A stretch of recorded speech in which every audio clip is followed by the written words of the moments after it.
की बड़ा इच्छा रहती है कि माँ उसके घर आए और उनके घर में जोत जले।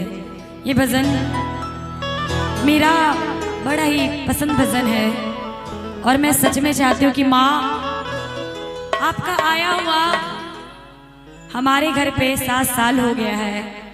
माँ फिर से हमारे घर आइए और आपका मैं जोत जला सकूं और आपकी आराधना और आपकी सेवा कर सकूं। चलिए कहना है क्या?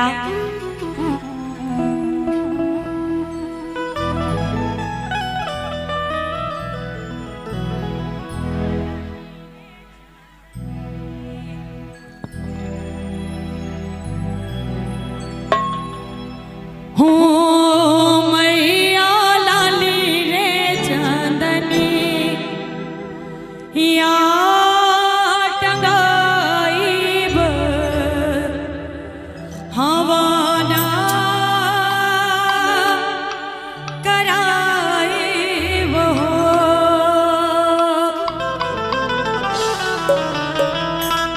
हो मैया लाली रे चंदनी या टंगाईब हवाना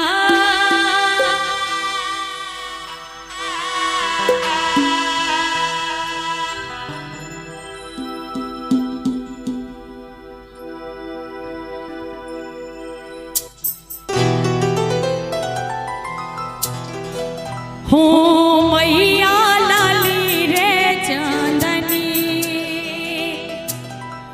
या टंगाईब चुनारी चढ़ाईब हो।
सच में अगर तू है तो ये प्यारी सी कलन्नी सी गुड़िया मुझे दे दे जल्दी से। क्या हाँ, आइएगा ना आप मेरे घर। हाँ हाँ, क्या बात।